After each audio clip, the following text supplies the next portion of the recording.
Hi, this is Amy Tiemeyer with Stories of a Volunteeraholic, and I have a great guest for you today. So thank you for joining us.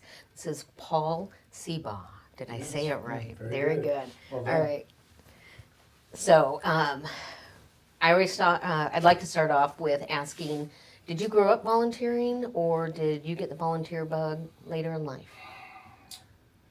Well, I think I grew up in a volunteer environment, and I think what I mean by that is uh, there were moments of need in my young life where my mom and my brother and I, we benefited from the volunteer activities of others.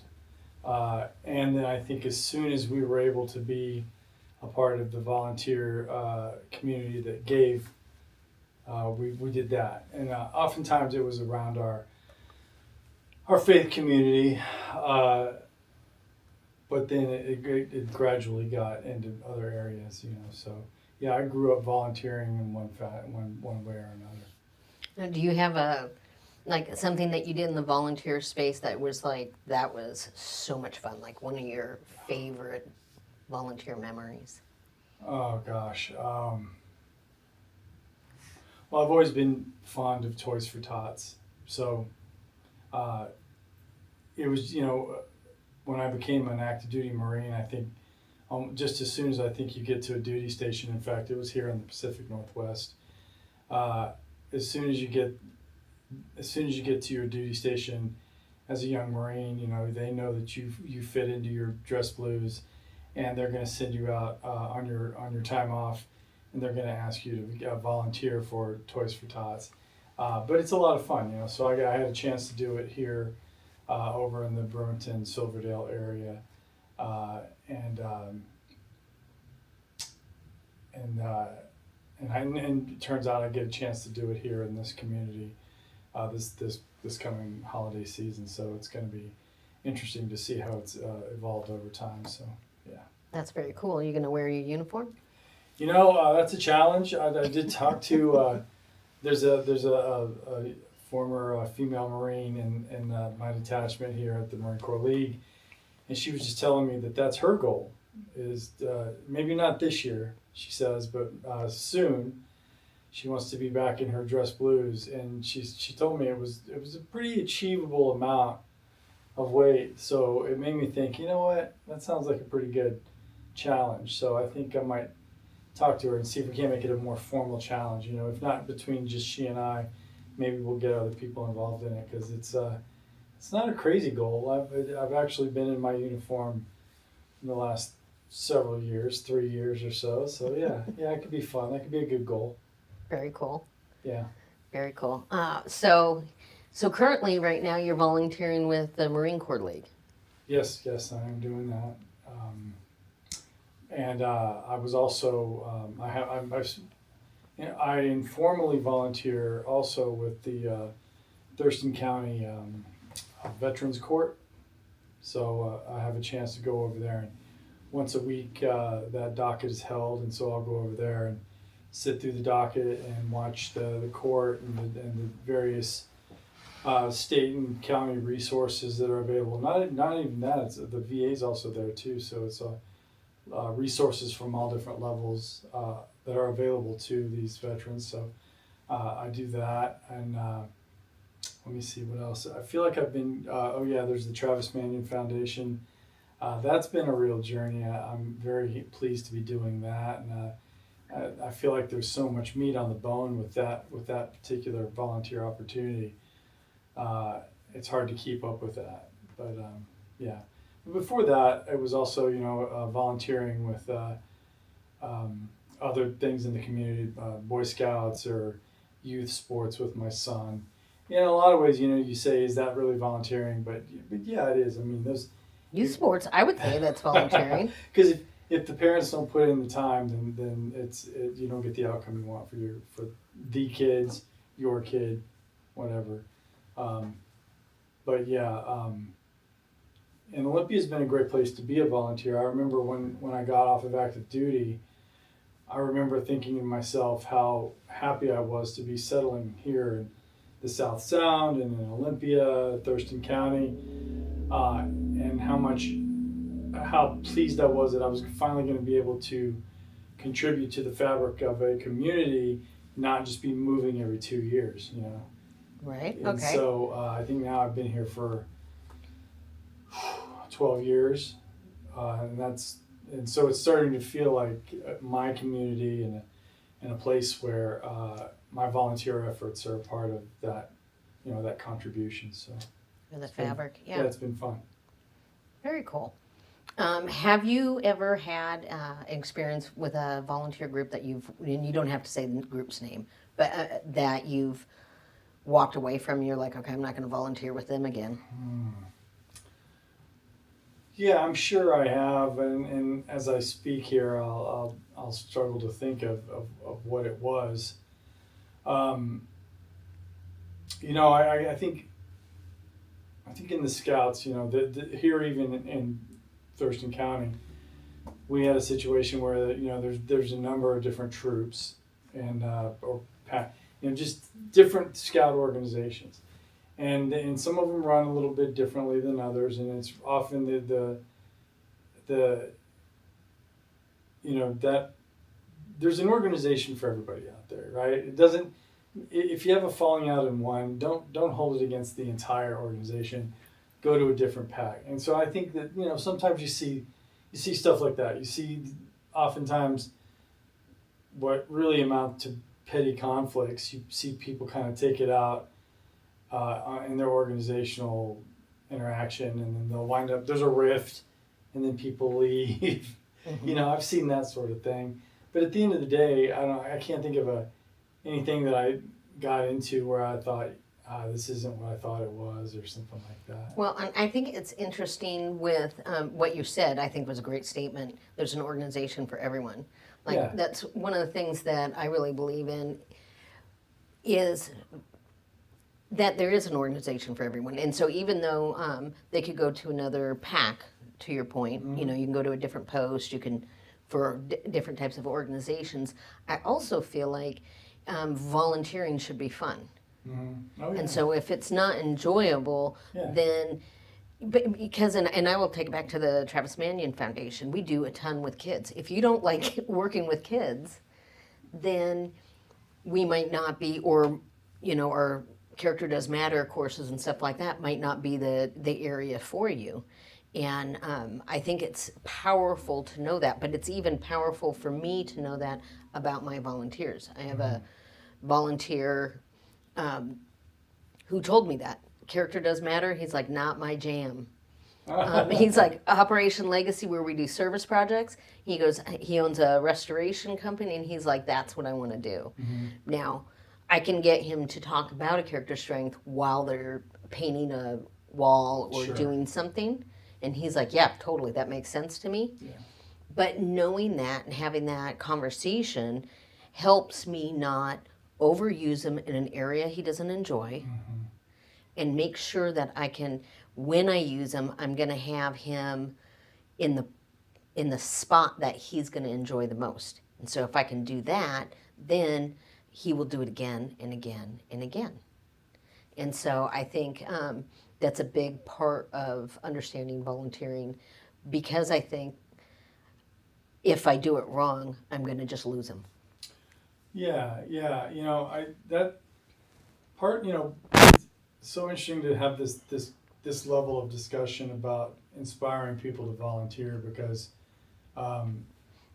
very few people are called upon to sort of ponder these kind of questions. But you know, yeah, I think when you are inspiring people to volunteer, you have to realize that, you know, just as people are different, they have different motivations, right? And you have to kind of meet them where they are with what they have to contribute or what they need. And so it's interesting to hear you say that, because I think it's very true. I was even contemplating it. Was it yesterday or today that, you know, what does it mean to volunteer? Or is it doing something with no expectation of a return, or can it mean something broader than that?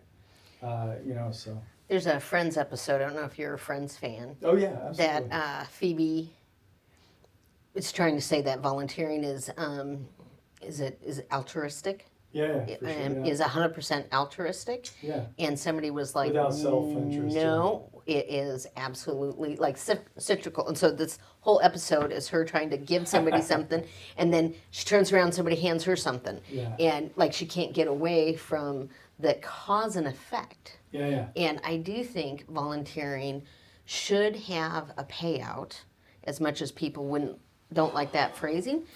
But I think the payout should be how it pours into you. Sure. And if we go back to volunteer motivations, Travis Manion Foundation has done a really good job of. There's a test that they gave, and it was at a summit a couple years ago, and you take this test, but they made it really complicated. Sorry, Cassidy. Really complicated. Like, I think they need to make the test sampling thing easier, but the test itself, it was just genius. Is just you take these tests and then you figure it all out, do math and algebra to figure out what your volunteer motivation is.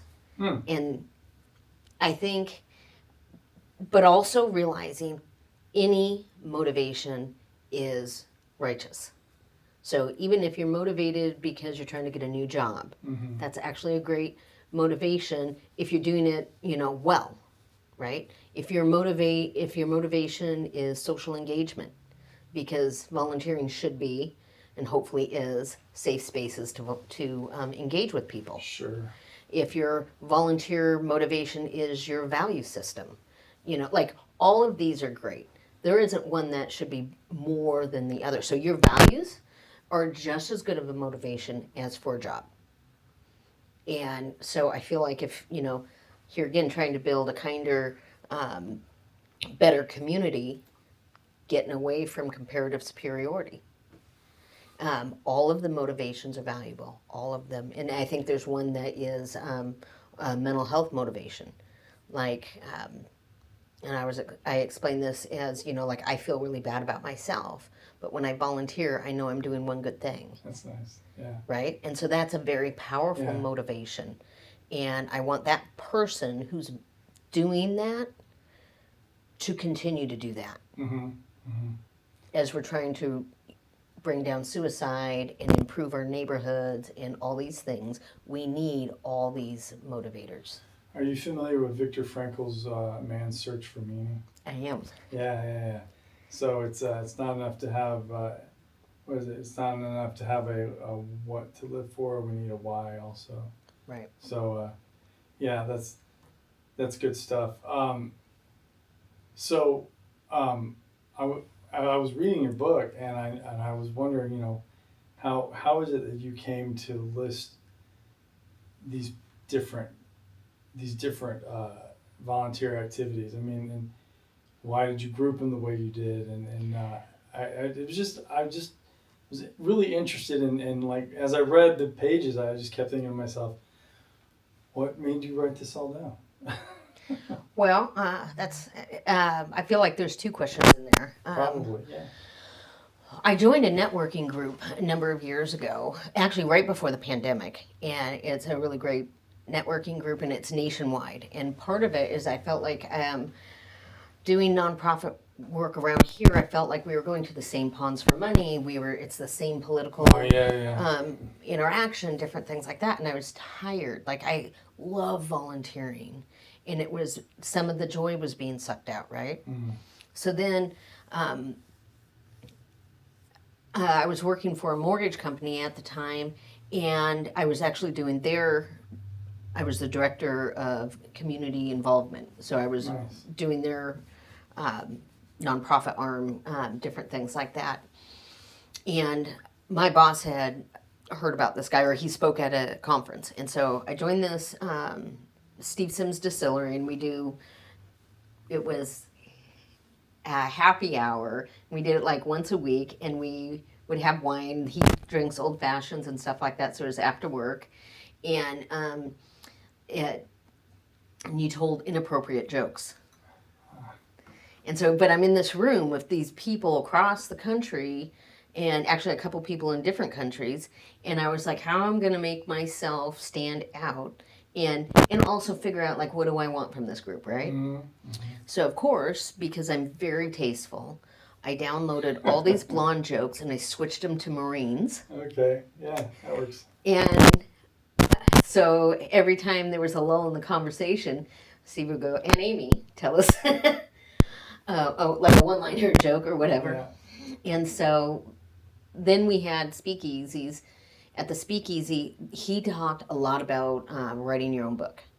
And I hadn't really thought about it, but but it's another platform to get people hopefully inspired. Not because I'm great, but just because I want people to get involved, and I want like it to not be about me. So subsequent books, I would like for me to only write 1 or 2 stories, but to write like your story of something really cool that the Marine Corps League does. Landon, the guy who was one of my previous guests, his story about White Sox and wigs. That would be a great chapter. Oh, yeah. Right? And where it came from, different things like that.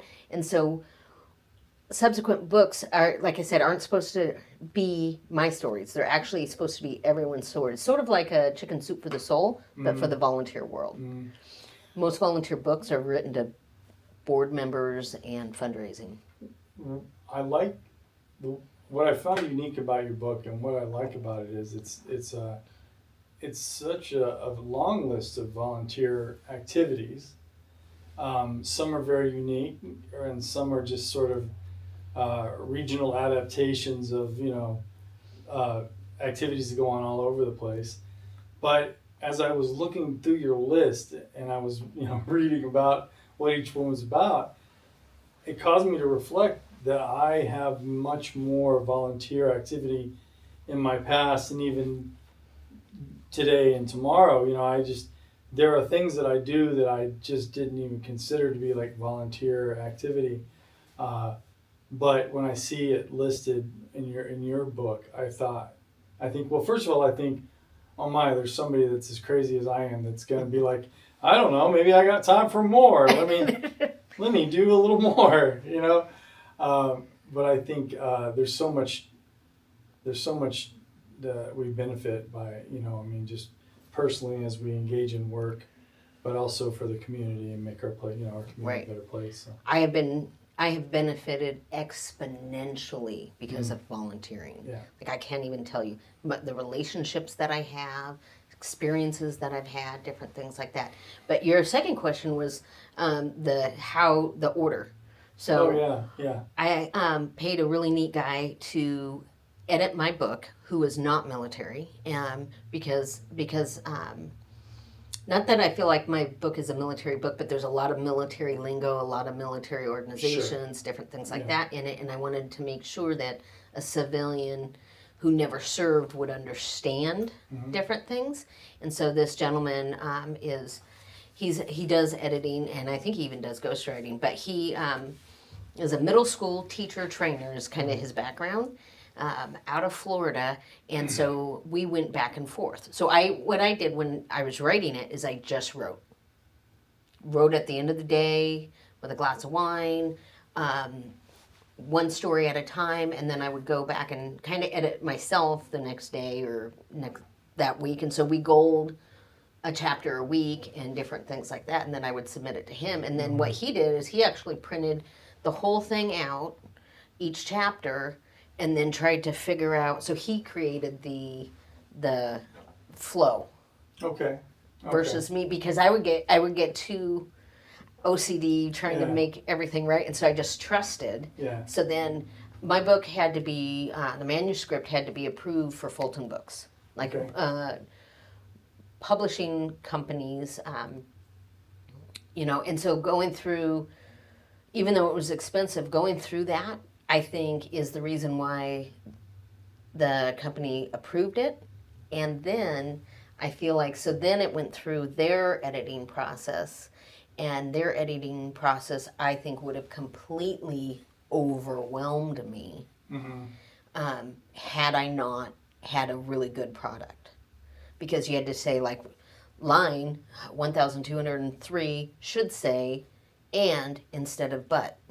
Like I would have got lost in the sauce with that. Yeah. And so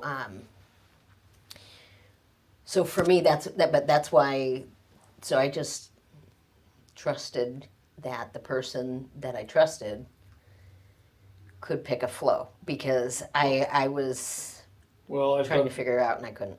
well done, because I thought it flowed, and I good job on paying somebody to take the military jargon out of it, because I didn't. That's not how it came across to me. I thought so. Well done. I think it's very much focused on just the love of volunteering, and that comes across. Like I said, I'm not confused at all by military jargon. So, but it is neat, and it does show. It's one thing to have a passion to volunteer. It's another thing to have that passion and then reduce it to writing, because a lot of people are passionate about a lot of things, but they don't often sit down and put it into a book. So well done. Well, thank you. Yeah. And it was fun to write, because there's actually a ton more stories I didn't put in the book, and part of that was on purpose, because eventually I'm a finite thing, so if I can keep stories for other books, and also not every story is book worthy, not everything's built for TV kind of thing. Yeah. I picked up 25 pairs of socks and donated it to to a different thing. And so I'll one of these days, and this is probably not the place for it, but one of these days I'll tell you a story about an event that impacted me when I was, I must have been 4 or 5 years old, but it was a powerful moment, and it sort of locked in sort of the hero status of the volunteer, So I think I think volunteers, they bring not just that time and talent and energy to the community, but sometimes they can bring miraculous things, more than just the time and the talent. So. Some other time I'll tell you the story though. Okay. Yeah. We'll have you on another episode. Well, or just you and I talking, because Yeah. it could take longer to talk about, but it's sort of one of the early moments in my life where I realized the value of volunteering. So. Very cool. I look forward to it. Yeah. Well, on that note, I want to say thank you for joining us for today's conversation. Yeah, my pleasure. Really great having you on. My name's Amy Tiemeyer. You can find my book on Barnes & Noble and Amazon. And this is Stories of a Volunteeraholic.